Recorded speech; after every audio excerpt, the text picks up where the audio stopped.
Kamu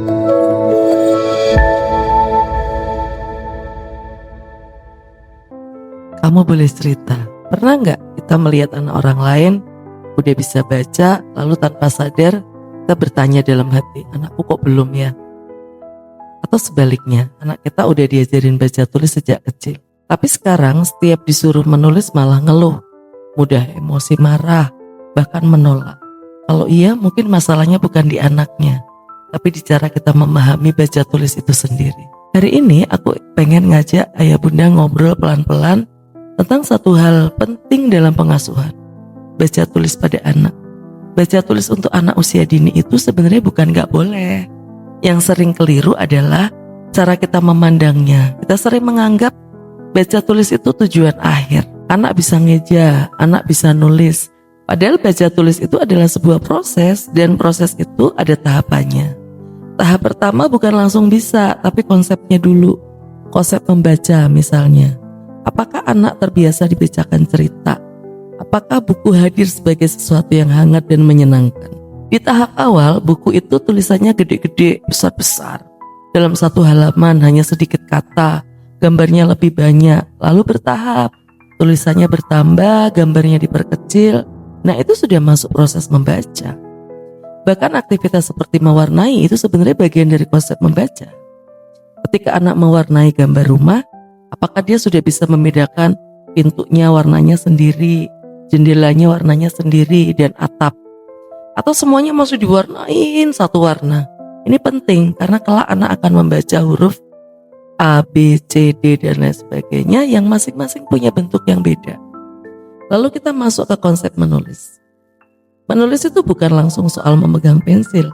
Pertanyaannya, apakah otot-otot jari tangan anak kita ini udah siap belum?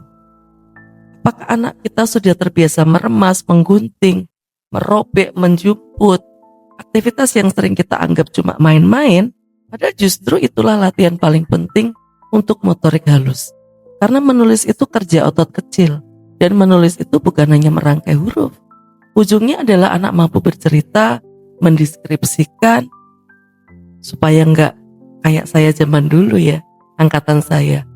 Kalau disuruh nulis, disuruh ngarang, kalimat awalnya pasti pada suatu hari. Misalnya kita tunjukkan benda sebuah permen, lalu kita tanya, apa yang bisa kamu ceritakan tentang permen? Anak mungkin jawab rasanya manis, bungkusnya lucu. Ini aku sering beli di toko A, toko B. Di situ sebenarnya anak sedang membaca dan menulis, mengamati, memahami, lalu mengekspresikan, mendeskripsikan walaupun dalam bentuk verbal. Barulah setelah itu kita masuk tuh ke tahapan teknik menulis. Dan ini pun ada prosesnya. Dari kertas yang besar dulu, tulisannya gede-gede, besar-besar, lalu bertahap mengecil sampai ke buku bergaris. Itu pun ketika pertama kali belajar menulis, pakai krayon dulu, jangan langsung pakai pensil. Karena anak bahkan sampai usia 7 tahun, sampai 12 tahun masih belajar, paling baik lewat hal-hal yang menyenangkan. Jadi ketika ada pertanyaan, kenapa sih bermain lebih penting daripada belajar menulis? Jawabannya adalah bermain itu bagian dari belajar nulis. Masalah muncul ketika anak langsung disuruh duduk, dikasih pensil, langsung diberi buku yang bergaris-garis gitu ya. Padahal ototnya belum siap.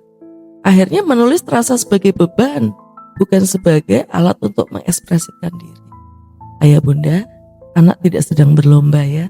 Yang mereka butuhkan bukan dipercepat, tapi ditemani sesuai tahapan perkembangannya. Karena ketika prosesnya tepat, anak tidak perlu dipaksa. Belajar akan tumbuh dari rasa senang, bukan dari tekanan. Kamu boleh cerita.